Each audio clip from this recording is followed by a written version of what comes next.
Well, welcome everybody to our first PDA You Can Ask That webinar. In the first place, we'd first like to PDA acknowledges the traditional owners of the land in which we dwell and pay its respects to elders past and present. We are acknowledging people with disability past and present, those that are living full and complete lives, and those who have needs that are not yet being met. We ask you to reflect on this and to work with us to bring about the changes that will give all people with disability an opportunity to live an ordinary life. Now, just a few housekeeping notes in regard to how today's proceedings will continue. All attendees that have been included have been muted. If you experience any issues during the webinar, then please let us know via the chat function. And while we're proceeding through the conversation, if there's any questions that do come up that you think of, please also include those in the chat. And at the end, when we do the roundtable, we'll be able to ensure that we address all of those issues. Now, firstly, I'd like to advise the following panelists that we will have joining us today. We'll have Dr. Dinesh Palipana, Krystal Matthews, Andrew Fairbairn, and Nick Schumi. Now, to start these proceedings, I'm going to start with Krystal Matthews, who is our PDA Associate Director for South Australia. Just a little bit about her personal story, and she'll be tackling the question that's been submitted of, should people with a disability have children? Over to you, Krystal. Hi, everybody. In short, I believe anyone can have children. Whether you have a disability or not, it's just about your personal circumstances. I think at the end of the day, when someone with a physical disability in particular thinks about having children, they need to do so without thinking about what they've been told by society. So growing up, there was many stories told to me that was about me facing challenges if I was to become a mother. And there was also concepts around it not being possible, that the idea that I even have a partner one day would be lucky for me. So I think it needs to be a personal decision that's based on your own feelings, thoughts, and considerations. When I wanted to have a child with my partner, I didn't actually go speak with my GP because I was worried about the negativity of the doctors. The medical profession have never really filled me with much optimism. I don't necessarily advise that, but I definitely advise getting a group of medical professionals around you that are positive, that come from a strengths perspective, and who really take the opportunity to understand your own needs and wants. So for me, pregnancy was hard. I'm not going to lie. I have cerebral palsy, so I use a wheelchair, and it was physically challenging on my body. So if anyone is considering having a child, I would recommend trying to be as fit as possible before you do that, because it does put a lot of pressure on your body. But at the same time, it was really exciting for me. It was the first time I had interaction with a hospital, doctors, for basically a mainstream issue, like a positive issue of pregnancy. So that within itself was really exciting. I mean, in a way, I could say it was the first time I really felt like a woman, which is sad in a sense, but it was exciting. I did receive a lot of questions around, well, it's going to be quite difficult, but at the end of the day, it's difficult for anyone.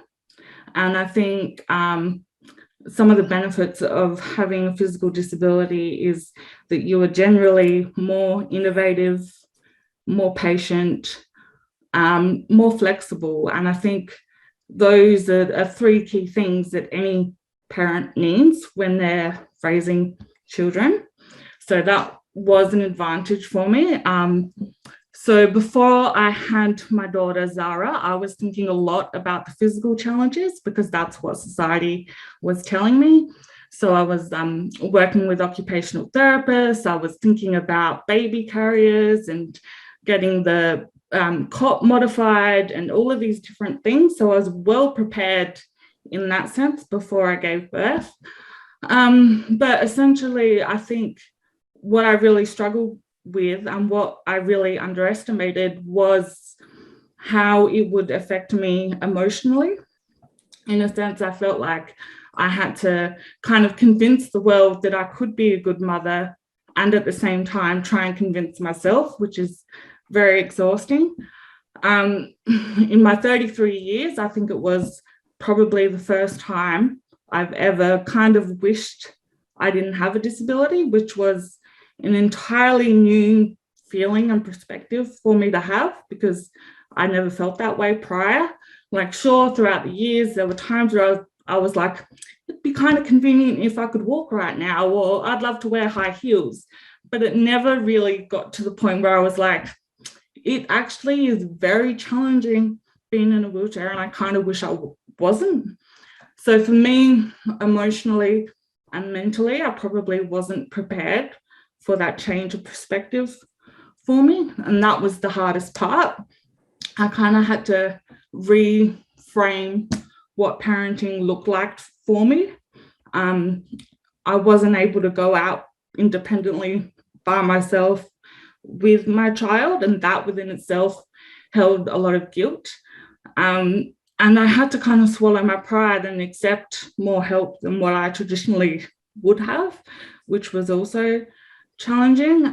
But as I progressed, I kind of built up my confidence and I started to think about the positive things that I would provide for my child. So, I mean, in a lot of sense, I wish I could be one of those mothers that looked really cool, pushing a pram and wearing activewear and holding a coffee at the same time.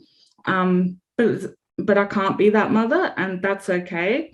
But I definitely am the mother that is teaching my children to be more open-minded. They're very independent. I love the fact that I have a 2-year-old toddler who gets exceptionally excited when she sees somebody else in a wheelchair. Disability isn't seen as a bad thing for her, which I love.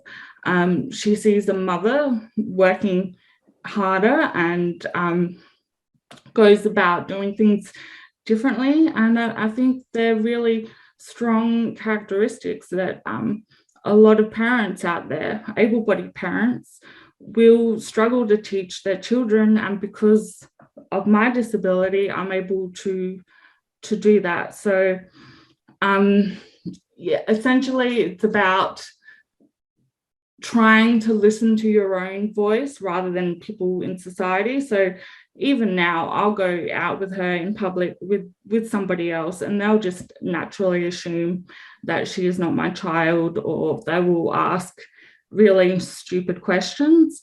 And you kind of have to be prepared for that, which it's not fair and it's hard to deal with, but you just kind of have to have a thick skin and keep going with what you're doing and know that you are a good parent, even if you aren't meeting the conventional requirements of parenting. Like even the other day, I was doing Zara's hair and I can't plait her hair. Like I'm not fast enough. She's a toddler, so she's not patient enough. And I did it in a ponytail, and my support person said, "Oh, do you want me to put it in a nice plait?" And I was like, "No, actually, like, I'm her mum. I just did her hair. Her hair doesn't look as great as what you could do it. It looks a bit lopsided, but, you know, that's how I do things." And you kind of have to own it and be proud of what you can achieve and accept help when you need to accept help. And just kind of grow with your child. So essentially, Zara has learned to adapt with me, and we are the greatest partnership team together. So Overall, my main points would be mentally prepare yourself, because it is quite a journey for any parent. When you have a disability, it's kind of like adding a disability on top of a disability, and you have to reframe how you think about yourself and really block out what the rest of society says to you sometimes. Fantastic. Really appreciate that feedback there, Krystal. Now, before we move on, there's a couple of things that I did want to bring up. Firstly, is that all of our responses today provided in this webinar are our own personal experiences and opinions. And as such, they may not be reflective of every person with a physical disability's interpretation or understanding of the answers provided. But the answers are true to the person that's answering them. So please keep that in mind. It's not the God's guide to all things disability, but it is true to each individual that's responding today. And then the second item is that some of the things that we'll bring up today may cause some adverse feelings. And so we will be providing relevant support networks and organizations that, should you require assistance at the end of the presentations, numbers for Lifeline, Beyond Blue, and Headspace will be provided. So again, thank you, Krystal, for that. We'll now move over to Nick Schumi, who is our PDA director from South Australia. Now he's going to tell us a little bit more of his personal story, and he'll be tackling the question, what biases have you experienced as a person with a disability? So welcome, Nick. Cool. Thank you so much. Just a bit, I'll give a bit of a rundown of who I am. So my name is Nick Schumi, like Talia said. I represent South Australia as the director here for PDA. I've been doing that for quite a while now. I'm really, really passionate about, really getting really positive voices from people with disabilities out to pretty much everyone. So a bit of a background of me. My background in terms of my work, I'm a certified youth worker. I mostly specialize working with young people with disabilities to, I guess, have a voice that's heard and be involved with any sort of programs or other things that they want to be involved with. So I'm very passionate about sort of, I guess, peer-led advocacy and all those sorts of things. But there's so much more to every single one of us, regardless of whether we have a disability or not. There's so much more that has really nothing to do with disability. Where I'm a brother, or I'm an uncle. There's so much, and of course my disability touches on all of those things. But there's so much more than that. Doesn't define me as a person with disability as such. About the biases, this is a really interesting one. I'm sure my experience with my disability, I was born with my disability, so my disability is lifelong. So that is my experience, which may be quite different to some of the people in the room today. So I think in terms of the biases that I've experienced throughout my life, I can't say that I've had a new one that I haven't experienced for quite some time. So I think I may have experienced pretty much all of them so far. So I'll just sort of touch on a few today. I could spend, the whole time of this whole webinar talking about biases only. So I'll just take some time to cover some of them. But, as somebody that uses a manual wheelchair to mobilize in life with, having something that is so identifying is something that I guess biases automatically come out regardless of whether that person even talks to you or not. You go into a room, or you go into a public place, like you go into the shops.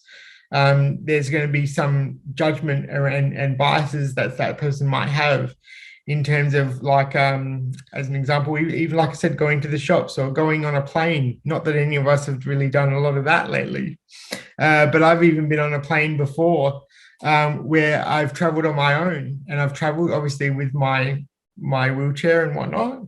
And if you don't know, most of the time they try and get you onto the plane first.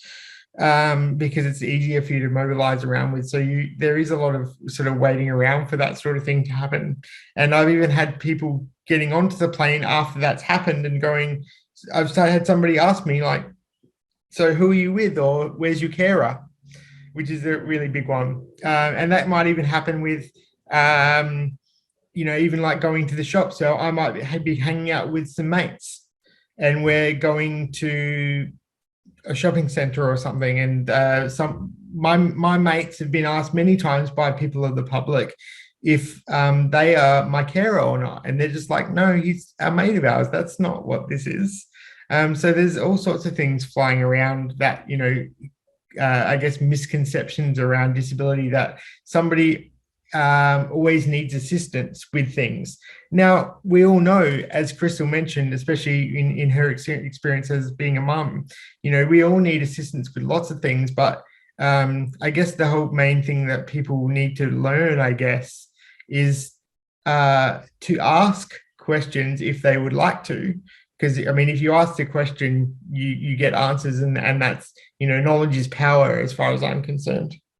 But you have to respect that answer. So if somebody says to me, if they perceive that I look like I'm struggling going down the street to go somewhere, if they've asked me, they have to respect my answer, even if I do look like I'm struggling to do what I'm doing. Maybe that's just how my body moves, and it looks like it's awkward, or it might be awkward, and that's just something that I'm used to. The other one is that happens quite a lot in that sort of vein is people won't even ask. As a wheelchair user, they might come up behind you and start pushing you. For one, I don't know who they are. They don't know where I'm going.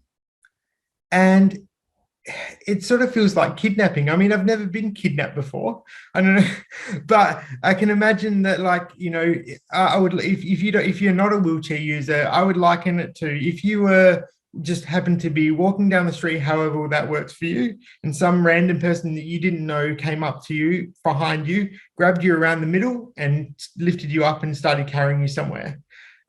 Touching my mobility aid or my wheelchair is part of my person, and that's kind of like, that's my safe space, I guess.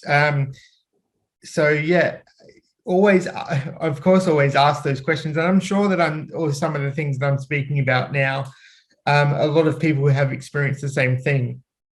But from what I've learned is that, my disability has allowed me to and made me be okay with myself. I mean, I haven't had any other experience so far, and we all have our moments in terms of how we feel about our disability and the way we live. But,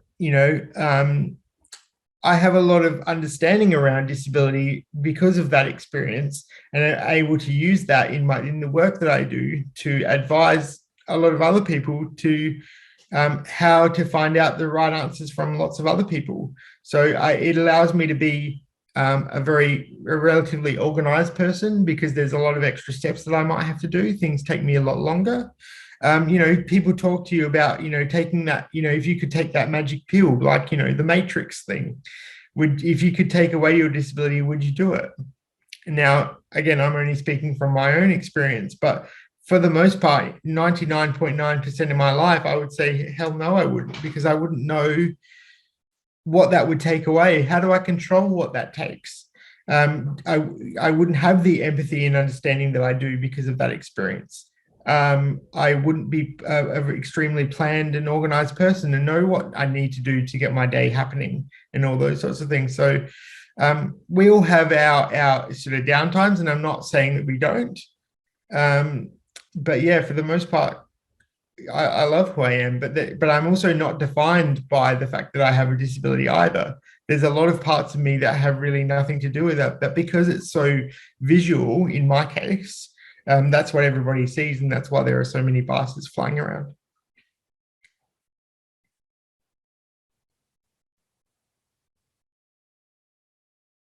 Fantastic. Thanks, Nick. Really appreciate that. Now we're moving on over to Andrew. Andrew is our fantastic PDA president and leader. He is also our director from the Western Australia. He's going to tell us a little bit more about his personal story and tackling the question, do you think of yourself as disabled and do you wish you were not? Over to you, Andrew. Thank you, Talia. Welcome to Wajak Noongar country.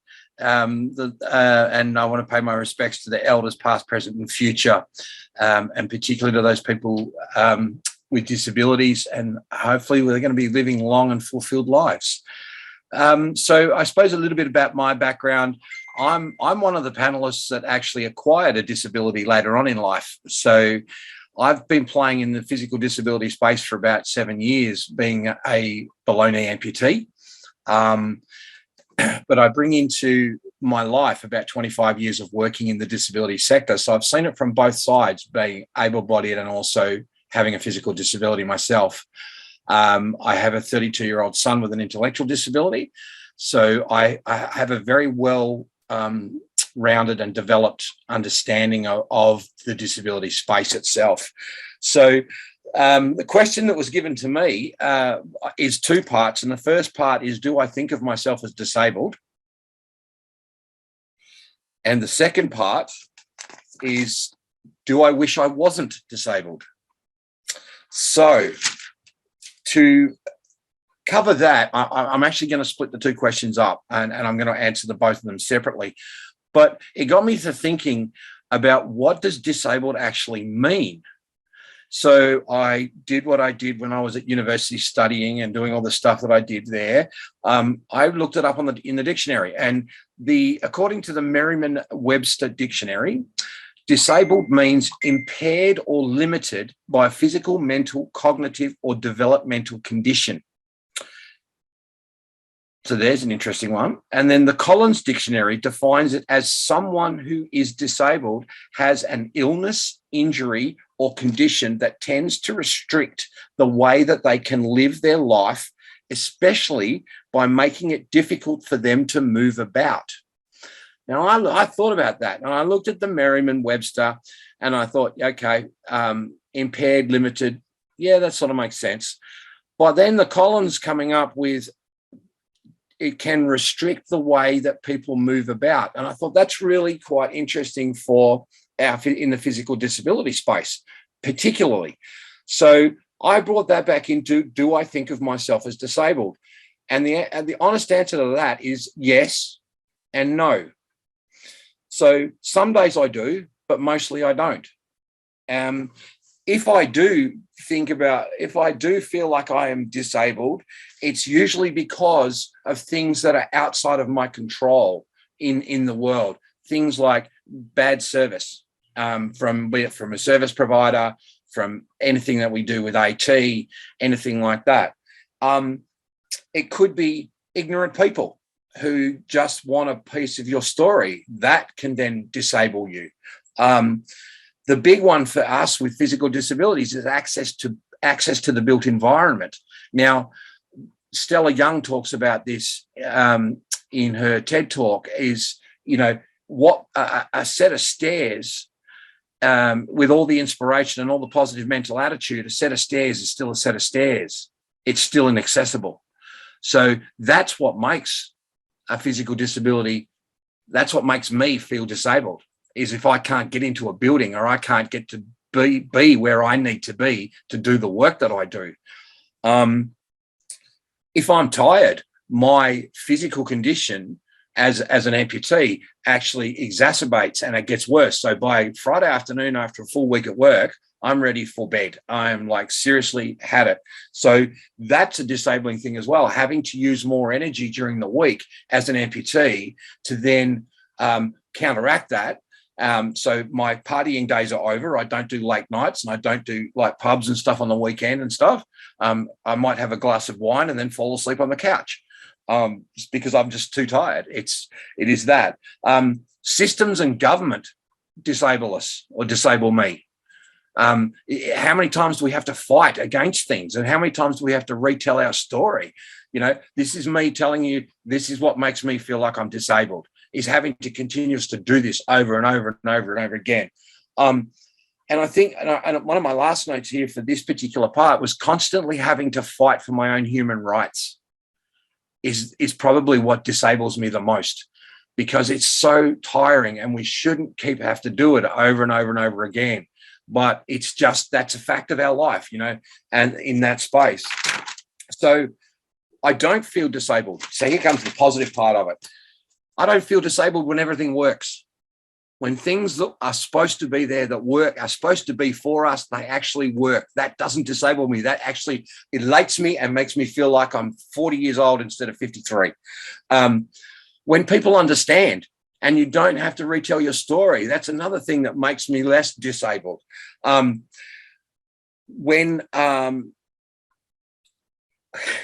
If I could go somewhere, a new place, and get in that building in either my wheelchair or as a prosthetic user, then that's a win. That's now created. That place goes into the top 10 of accessibility. So then I'm not disabled because of that place. When I'm seen as a person and appreciated and acknowledged for who I am and not what I'm not, and not because I have a physical disability, that makes me feel a lot less disabled. The counter of that is obviously when people make those judgments, as Nick was talking about, that you have, you've obviously got limitations because you're a wheelchair user, or you've got limitations because you've got a body part missing. So there's always that counter of that as well. And the last part of this one, I don't feel disabled when people see me as a person rather than my prosthetic leg or my disability. I own my disability, it is mine, but it doesn't mean that I'm less than anybody else in that space. So that's, I hope, covered a little bit around the, do I think that I'm disabled? Yes and no. But this one was really interesting because I suppose that this one came to me because I've got the shortest amount of living with a disability within this particular panel. So thanks, guys, appreciate that. Do I wish that I wasn't disabled? And I've cut this into prior to my amputation and post my amputation. So prior to my amputation, and this is all the gory parts of Andrew that even some of the board don't know, so this is now going to be recorded for posterity forever. I couldn't walk. Even though I had 2 legs, I couldn't walk. I was in a world of drugs and booze. I was in pain all the time. I was stressed. I had anxiety issues, mental health issues, like up the wazoo, in and out of hospital, 9 surgeries in 10 years. I lost my job. I lost a house. My relationship with my wife and my family was on the verge of, well, it was just crap, basically. And it was on the verge of breaking down. So prior to my amputation, I was already disabled. I was just waiting for my leg to get cut off. My whole life was really crappy. It was really bad. So post amputation, do I wish I wasn't disabled? No, I don't, because I've got off the drugs and booze. I'm eating better. I'm exercising more. I can walk, which is cool, which I couldn't do before. Yes, I do have 1 meat leg and 1 metal leg, but that's just the way it is. I've got a new career. Like, I would never have met these guys on this panel, and Dr. Dinesh and all you other guys out there. I would never have met any of you if I hadn't had my amputation done. There's no reason our lives and our worlds would even have come together. So that to me is a real bonus of why I'm glad I had my amputation done, because I've got to meet so many people in that space. I've managed to fix up my relationships. Got a whole bunch of new colleagues, a whole bunch of new friends. The best part about it, of having the amputation done, and no, I don't wish that I wasn't disabled, is the fact that I'm now, my mental health is so much better. I don't have to go I haven't been in a hospital in 7 years, which is fantastic. I don't have pain. And I'm going to clarify that part about the mental health. I still have dark days, and you're always going to have dark days, but it's how you work with them. And because I am now disabled and being a prosthetic user and working in the physical disability space, I've got people in my life, like these other panelists, like the rest of the board, like all the other colleagues and people in the physical disability community who helped me to walk and work through those things. So no, I don't wish I wasn't disabled, because it's a life changer. It was an absolute game changer. I've learned so much. I've been involved so much. I've been given so many opportunities. Why would I even be sitting here as the president of the Board of Physical Disability Australia? I mean, that's a bonus in itself, you know. So I suppose from my perspective, thank you guys for being who you are, you know, and helping me through my journey because of your stories. And that's what I take strength in. Phenomenal community, a really phenomenal community, very, very strong. So thank you. Talia, back to you.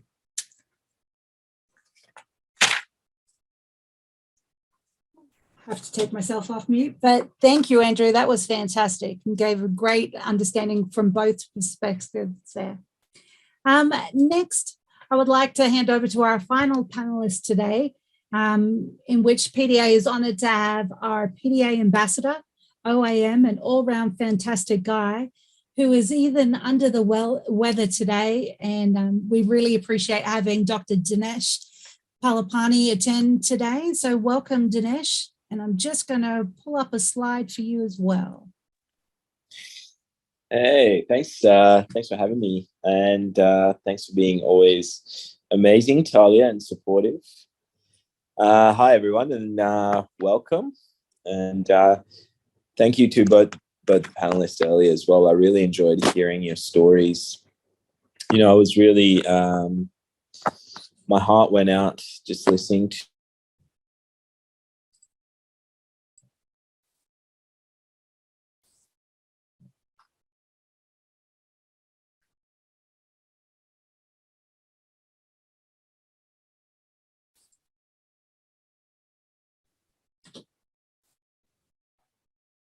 We seem to admit. I think we've lost Dinesh.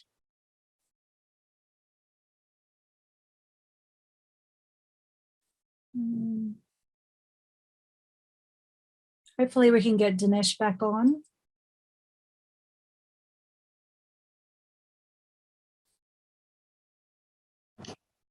Can you hear me now? Dinesh, are you there? Yeah. Yeah. Oh, perfect. Fantastic.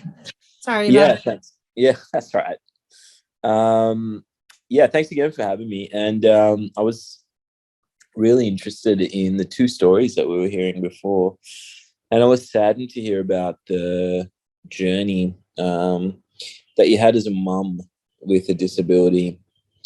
Recently, I was having a chat with someone about how we can make the obstetric journey better for people with disabilities, because it's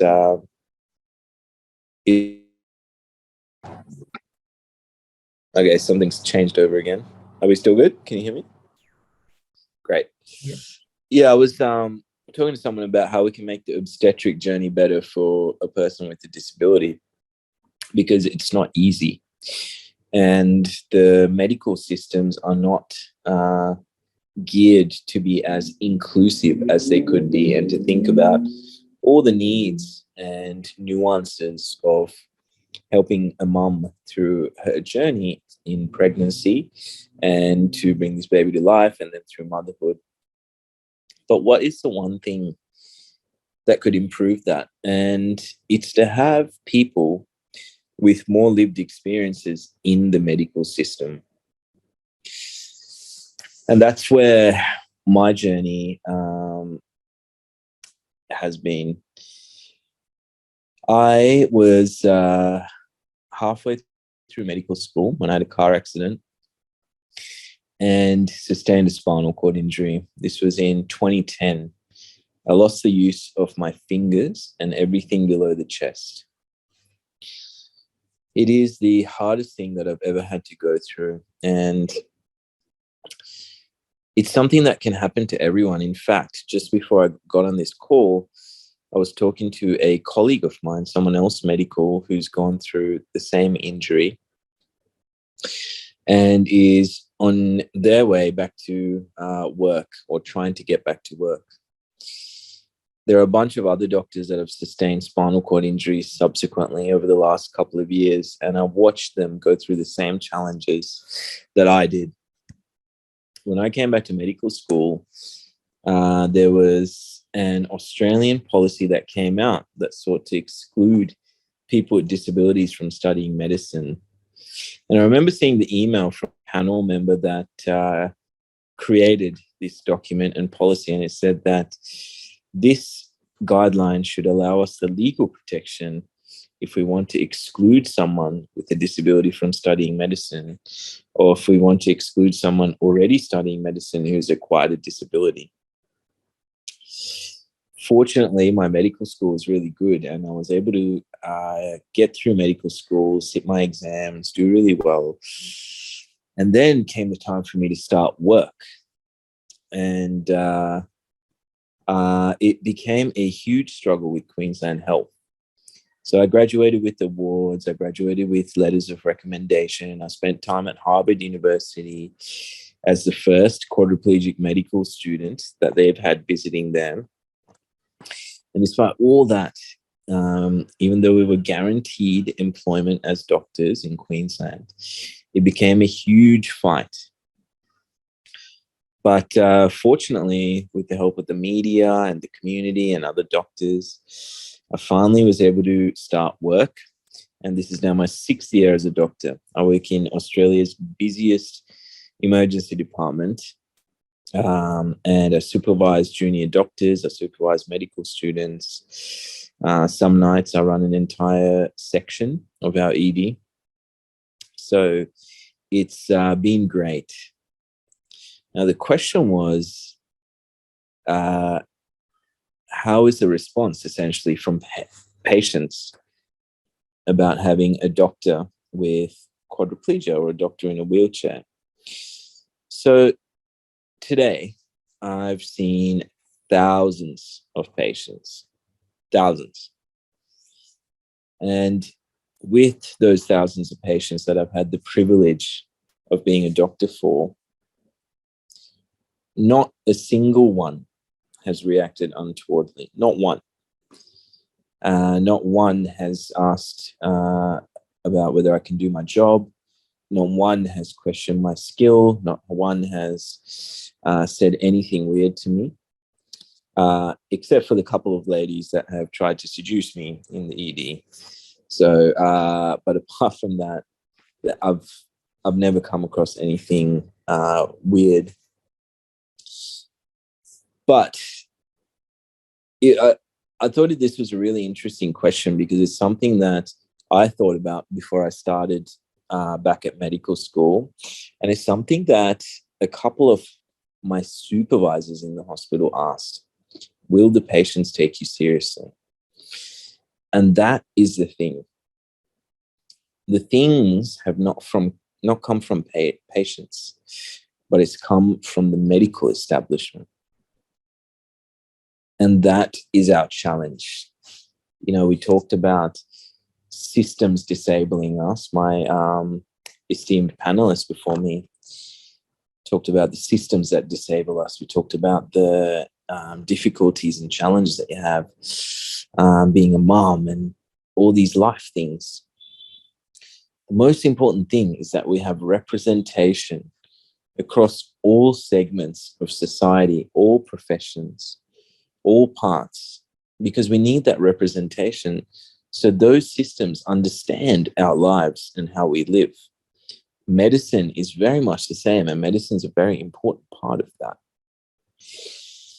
Even now, although it's become much less and less and less, even now, occasionally I come across pockets of resistance in medicine, and that doesn't come from the patients, it comes from the medical hierarchy and the structure. And I see other doctors with disabilities going through the same thing. For example, recently, there was a doctor that sustained a spinal cord injury elsewhere. And when we were working on getting them back to work, the hospital said, oh, what if they fall out of their wheelchair? And I thought, there's just no common sense, right? Because think about it, that doctor is actually he has ground contact at 4 points. They're very stable in their wheelchair. They're not going to trip. They're not going to run upstairs. They're not going to slip on anything. And arguably, they're probably more stable and safe than someone who's walking around. And to add to that, a hospital is full of wheelchairs, full of beds that are getting around. So how can you say that is an issue? But these are the kind of things we come across. And I think this kind of attitude speaks to some of the larger pockets of society where we run into challenges, right? Because there's this paternalistic approach about what our lives looks like, what we can and can't do, what those things are. So I really encourage a lot of people, and I encourage our entire community to get involved and to put ourselves in segments of our society where we need representation, whether it be medicine, whether it be politics, whether it be law, whether it be whatever. We need people with lived experiences there. For me, the coronavirus pandemic was another very eye-opening reason why we need to be in healthcare. When COVID started, we started having some discussions, and we started seeing around the world how people with disabilities were treated. In some countries, like the US or even the UK, they had people with disabilities becoming deprioritized from life-saving healthcare. So if you have a disability, you may not get ventilation, you may not get intensive care, you may not get life-saving measures. And instead, if they had to prioritize you against other people, you might get palliative care instead of intensive care. And these were really concerning, heartbreaking things that were happening. But when we started talking about these issues in Australia, when we started having meetings at these high-level groups, what I noticed was often I was the only doctor with a visible disability. And that is tragic, because how many discussions are being had about us without us? So our voices need to be heard, and we need to keep fighting through these hierarchies that refuse to let us in. And I think medicine has been a big one, but I think we're lucky that it's becoming less and less and less. But we still need to keep up the good fight. And I can tell you, going back to the question, that it's never the patients, but it's the hierarchy. So thank you everyone for listening, and I hope that's given you something to think about and consider. And just know that to change all these things, even in medicine, even outside medicine, even wherever else, your voices matter. So speak, be loud, be brave, be courageous, because it's together that we will change these things. Wow, thank you so much, Dinesh. That was inspirational. And although a lot of people within the disability space don't like that word, especially for us here now, hearing that and telling us to speak up and continue what we're doing, and knowing that it's the people that are above that are looking down and paying attention, whereas society in general is pretty inclusive, is pretty incredible. But thank you so much for your time and your candor there. Now, we're going to move on to open up to the whole panel. And for those that may not know, well, my name is Talia Spooner-Stewart. I have multiple sclerosis, and I am now a reliant wheelchair user. So I'm going to also try and participate in the panel where we bring up these discussion points. We're going to first start with a question that was submitted and to be presented to all, which is, within the disability community, are all people with a disability treated and respected the same way? Or is there seem to be a hierarchy within the disability space with other people? So I'll spread that open to all the panelists. If you want to take yourselves off mute So you can join in the conversation in this roundtable discussion. Anybody? Yeah. I don't think there should be a hierarchy, right? Like I don't think there should be a hierarchy. I think everyone's voices should be heard. But yeah, it is sad that I feel like I have a position of privilege where I do have a voice and I can make things heard, and I try to be a voice for everyone who doesn't have a voice, everyone who might not be able to do that. So I think when we do have a voice, we have to use it for the greater good, and to know that we have a responsibility to do that. But I would love to see the day where we don't have to ask these questions, where we don't have to have these discussions, where everyone can live the life they want. But sadly, we're not there yet. I'd have to 100% agree with that. But we, when this question came up, we were talking about it, and it's in my community, the amputee community, we play this thing called disability trumps. So me as a single below knee amputee gets trumped by a bilateral below knee amputee, which gets trumped by a single above knee amputee, and so on until you get down to the quad amputees who's got no arms and legs, and they're the absolute pinnacle of amputees. So it does actually, it does happen. This whole thing around my disability is worse than yours or better than yours, and I deserve more than you do. It's a sort of, it doesn't work like that, and especially when we talk about the NDIS as a funding body, it's not pie. We don't just get a slice. You get your pie, I get my pie, and everybody else gets their pie. And that's the way it works. It doesn't matter whether you're a bilateral or, upper limb amputee. It makes no difference. It's you're part of the community. Anything from you, Nick? Yeah, I totally agree with everything that's been said so far, but I do believe that there is unfortunately always going to be some sort of hierarchy no matter what happens. I'm not saying that's a positive thing, but I just think about the things that we hear. I hear some pretty terrible language around disability, mostly in the media as an example. And most of the time when you hear that whole that term about being wheelchair bound, they use that language to get you to pay attention to that sad story. And in my opinion, the reason that they do that is because they want you to pay really quick attention. But I would urge everyone to be challenging that and going, actually, that's not the kind of attention we need. So there's always going to be a hierarchy, because your average person that has no concept of disability doesn't even know that that's an issue, and they go, well, yeah, at least that's not me.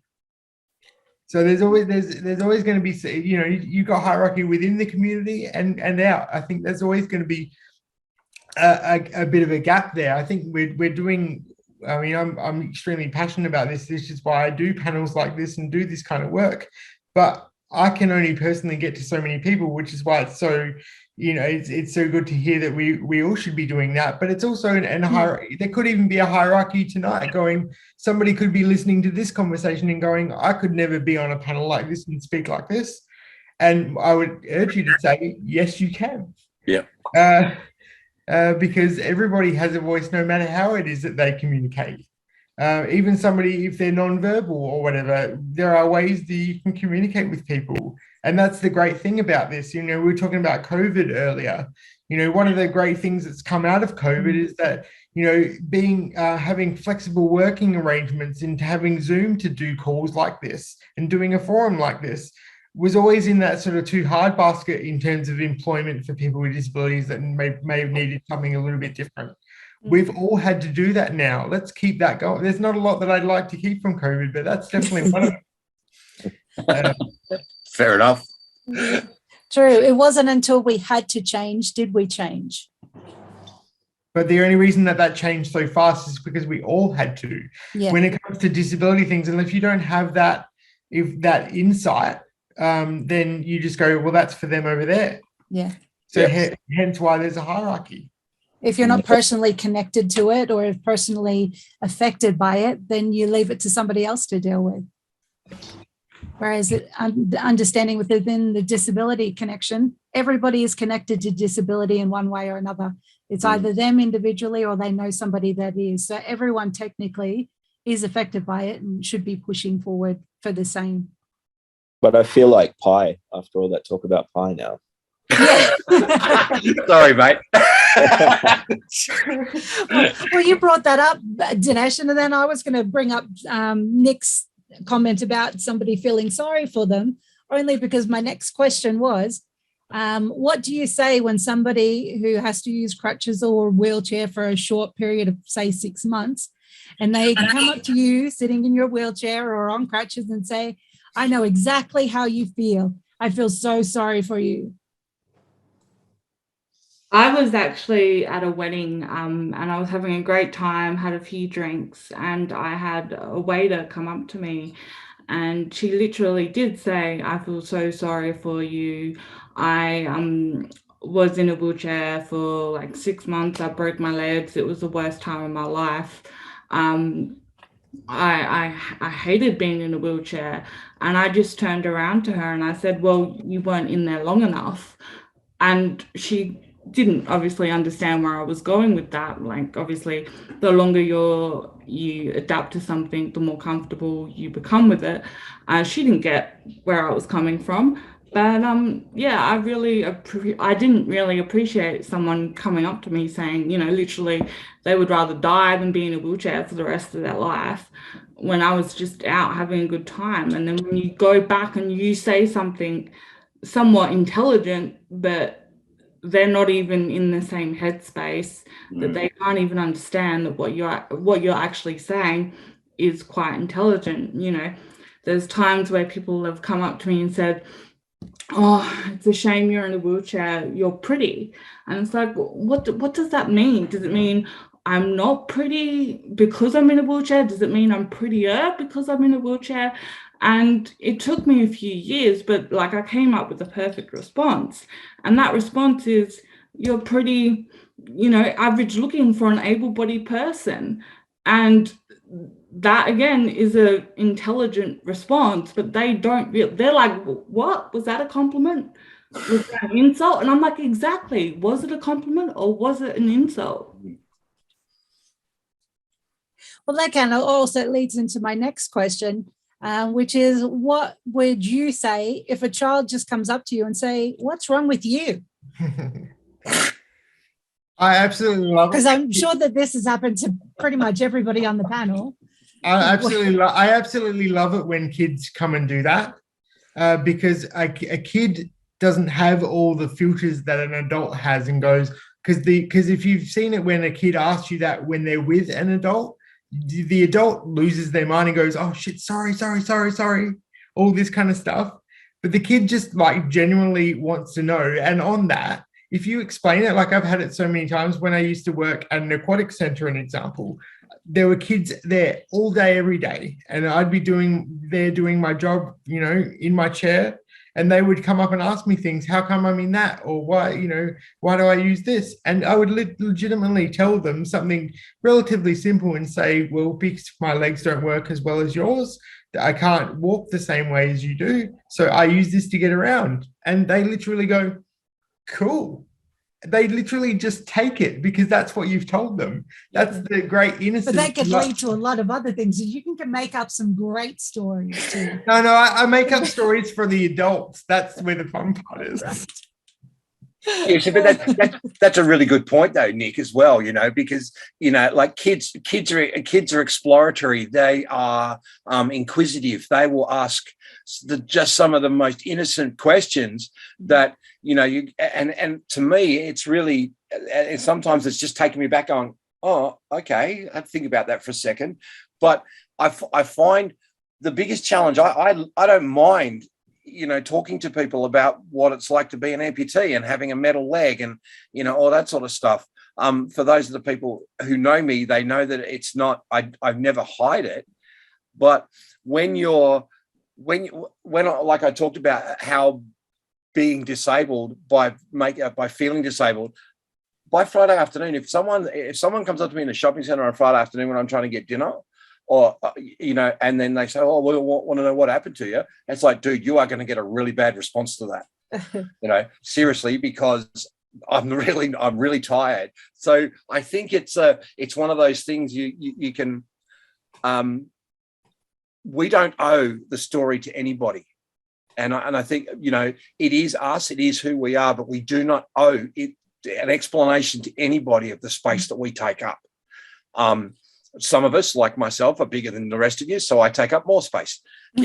I don't apologize for that, and I'm never going to apologize for taking up space anywhere. And I think that it's about that education. Like Dinesh was saying, with the, he's never had it from the patients. He's only had it from the bureaucracy and the hierarchy. Oh no, you said hierarchy, not bureaucracy, didn't you? But interchangeable, whatever. And I think it's the same. I think it's the same thing with kids and adults asking questions about us. I think for me personally, when I've now become more accustomed to my own disability and so forth, and doing more advocacy work with other people within the disability space, I've really found it as a fantastic opportunity to actually teach children on the best ways to ask those kind of questions. Yeah. Because if we can start with children being more inclusive and more open and more understanding, well, then it's going to be a better world for everyone. So it's a great opportunity to address all of those key things with children 100%. When they come out, because they don't even know. Mm. Definitely. Yeah. On that note, I think it's really important that we enable kids with disability as well. Like, we pigeonhole them in schools, and we segregate them so early on in life, and we don't give them the opportunity to flourish. And I think just on that note, I think for us to really support kids with disability is really important. That's a perfect lead into our very next question, which is, if a child was going through the process of a disability diagnosis, do you tell them so they understand? Will they feel either more different or being labeled differently? And will it make a detrimental effect on them? Or if they're already feeling different and struggling, will this affect the course of action? Talk about a deep question. Yeah, I know. I mean, Dinesh kind of answered it. You need to get him involved in the beginning and thank you. Move along. Make him part of the process. I think what is key is not painting disability as exclusively a bad thing. So as I was growing up as a child, good or bad, I was taught that the more mainstream I could be, the more I could fit in, the less disabled I could look or act or be, the more successful I was. And that's not the case. And I hope moving forward that children with a disability don't equal their success by contributing and being part of the mainstream world. You can succeed and still be proud of a part of your disability.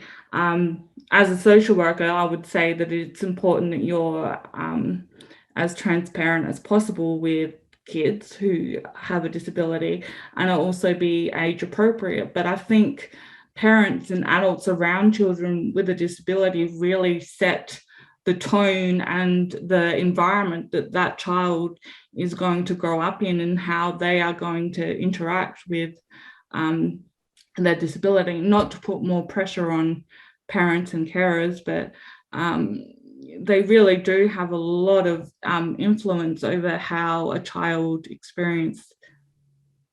experiences their disability moving forward. So if you paint it as a bad thing, that's how it's going to be perceived. Totally. Now, the next question. Now, both Nick and Andrew kind of answered this, but we'll answer it again.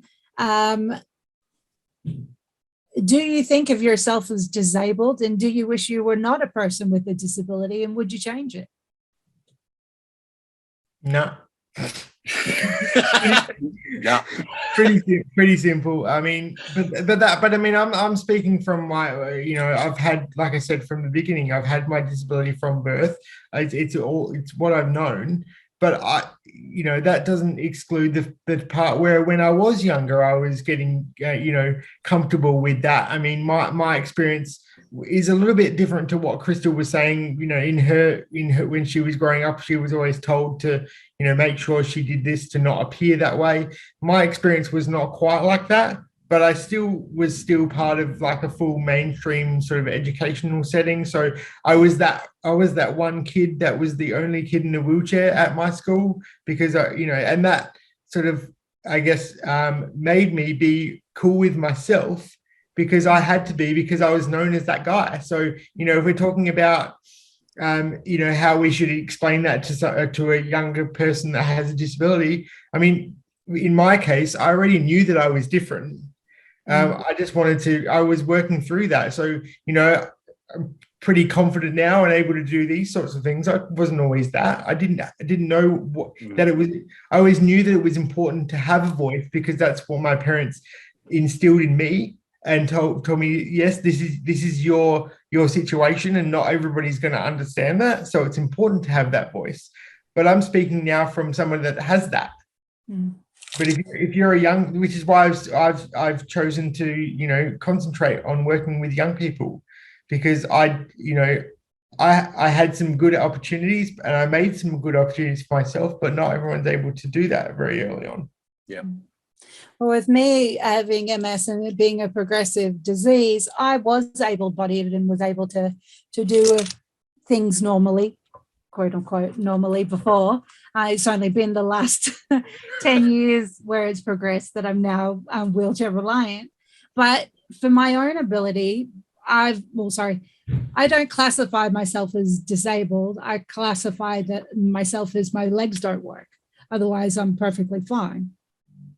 So I guess it's each individual has to determine their own level experienced with disability, whereas it just depends on your comfort really on how it's going to affect you that way. But for me, I work full time.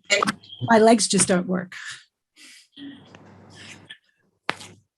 Yeah, I think there's no right or wrong answer. It's just about how everyone feels about themselves and what's right for them, right? I think I'd love to see the day where we actually, again, where we don't have to have these conversations and we're all just human beings, Yeah. Nick's just a guy and Dinesh is just a guy and, Talia is just like, we're all just human beings. We're just people. Yeah. Yeah.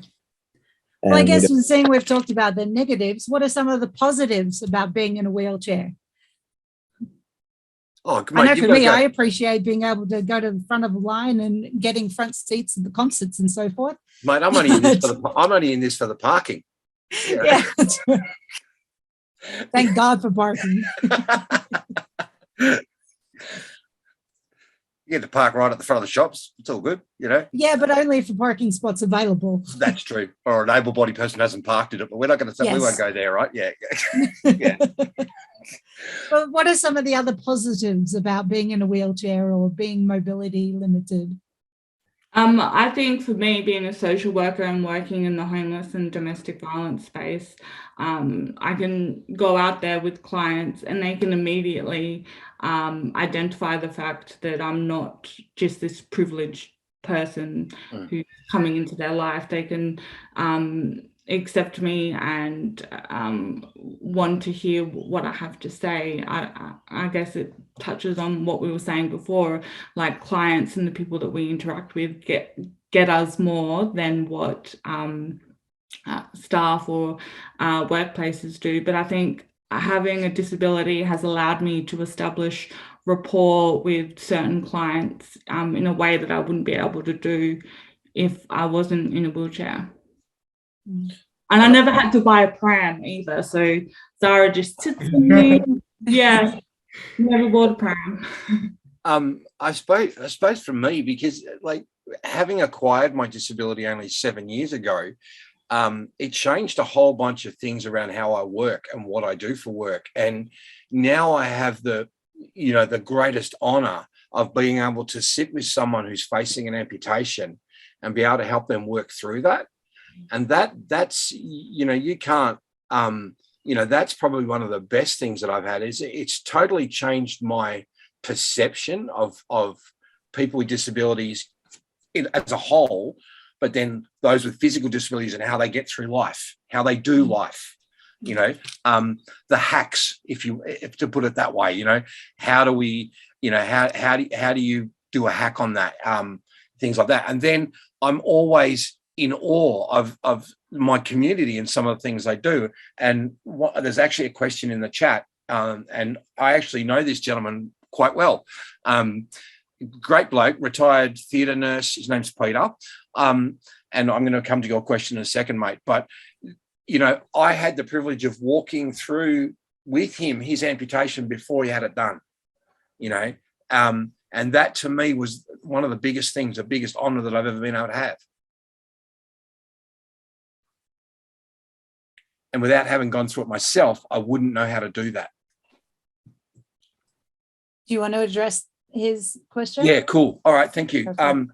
Thank you, Talia. Okay, so Peter's asked the question in the chat.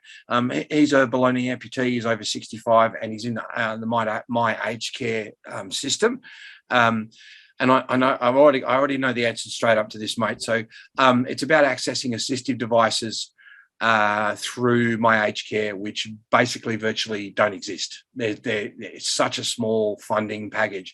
Pardon me, in our community, in the amputee community, Peter, we are working on a project called Assistive Technology for All, which is an alliance of a group of not-for-profit organisations, disability representative organisations, and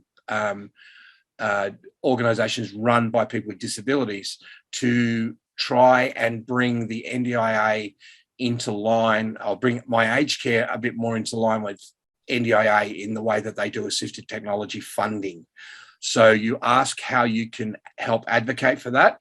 I'll tell everybody here, but I'll have a chat to you offline as well, mate. But the easiest way to do it is find your disability specific advocacy body. So for amputees, it's Limbs for Life as the peak body for amputees in Australia. Find that particular organisation and ask them the same question, because they will have some sort of people working on this within those organisations, especially the more proactive ones.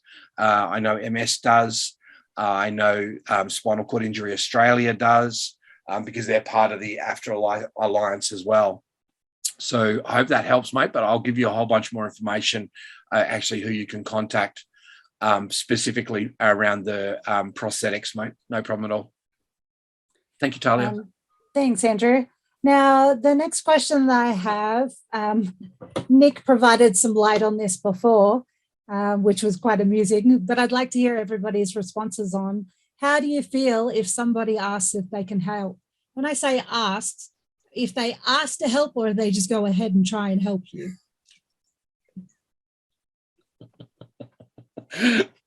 I will never forget now thinking anytime somebody just comes and pushes me in my wheelchair, that I'm going to think that I'm being a hostage. Yeah, you're welcome. I'm being stolen. Look, that's all it's all situational. I'm not a full-time wheelchair user, but I do use one. So my story, wheelchair stories, are nowhere near as cool as you guys. Absolutely not. But there is nothing. I'm 6'2", right? So I sit up fairly high in a wheelchair anyway.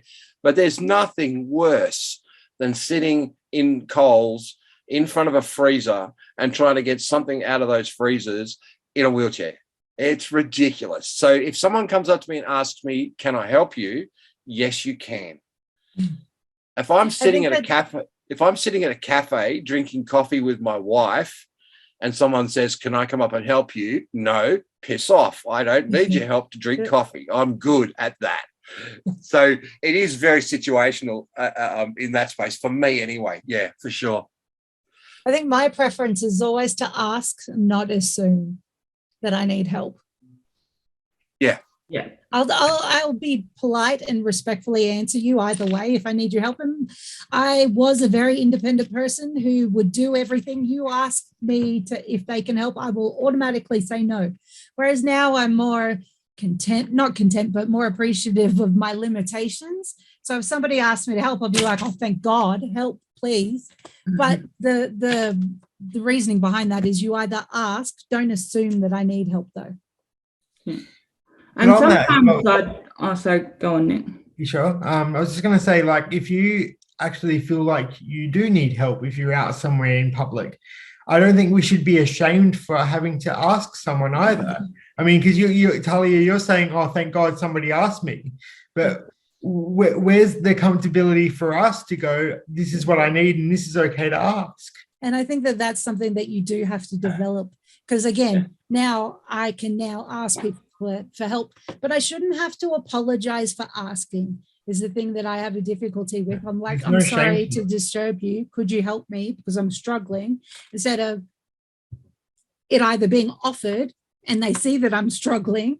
So that's the other part of it that I get concerned with, that I actually have to ask somebody to help me. And I apologize for asking for help. You're worthy of the space, Talia. Of what, sorry? Yeah. You are worthy of the space. And I think in a way, able-bodied people love helping us. It makes them feel good about themselves. So sometimes if I sense that this person really, really wants to help me, I'm literally making their day by letting them help me. So they think that they're helping me and I think I'm helping them. So it's a win-win scenario.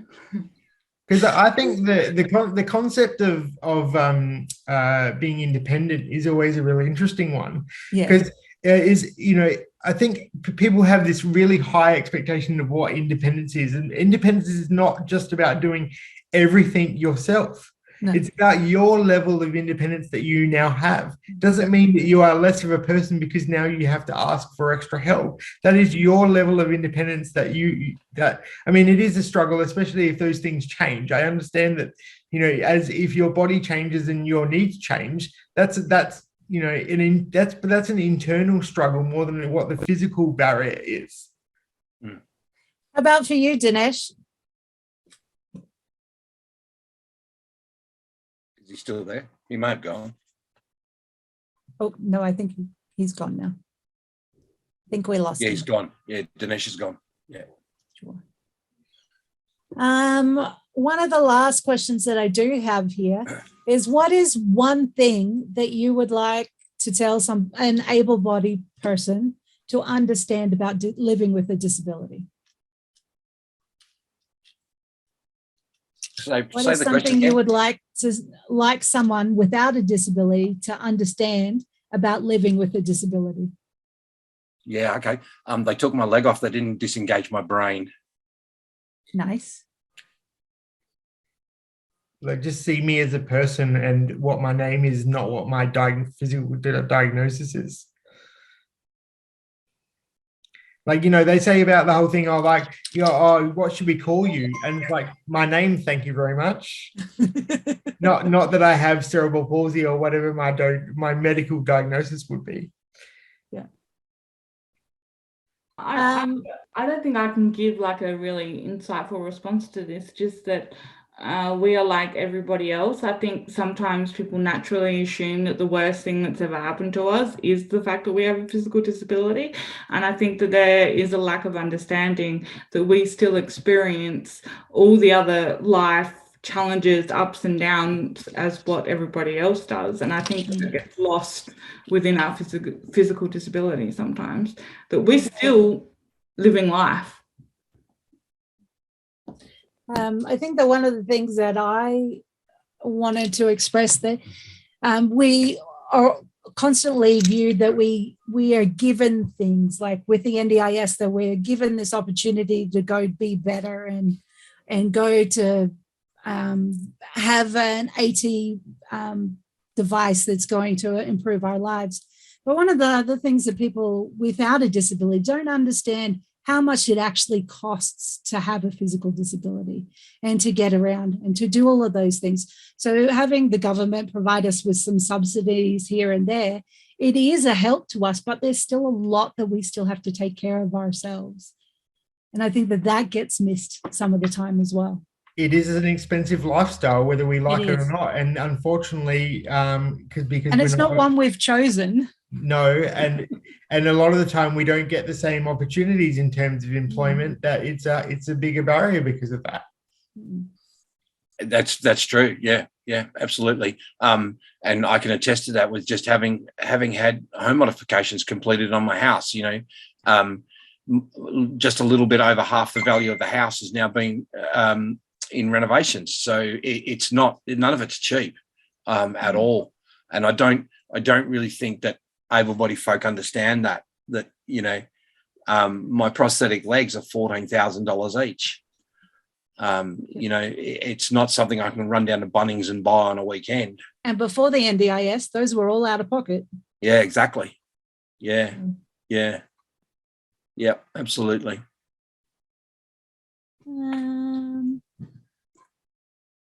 Let me see if I've missed a question here. There was one question, but I unfortunately don't see this person online. Is how do persons with a disability express relations with fellow people with a disability? I thought that's a good talking point to end the conversation today with. So when you say relations, I mean, it's unfortunately we can't clarify the question. I don't know if they've said, how do persons with a disability express relations with fellow people with a disability? I don't think that it would make a difference if you're talking with somebody with a disability or not.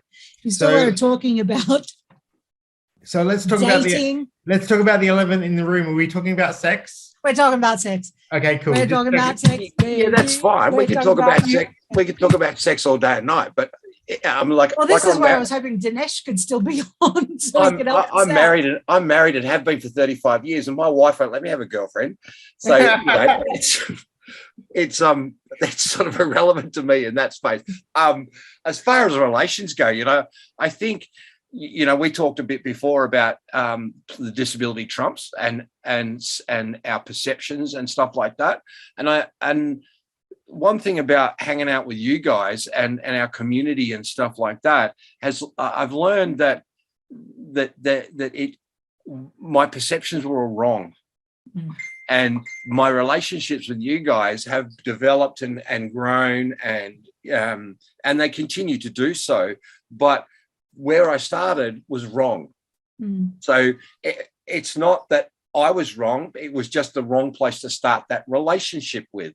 So I'm not talking about a sexual relationship, Nick. So you can just, I feel when we're talking about relations, if I'm talking to another person with a physical disability, I can talk about a deeper relation, or I can talk about sex more openly with somebody with a physical disability than I can with my next door neighbor, because they have the lived experience to understand or to provide input on different ways relations can happen. Because you don't have to spend that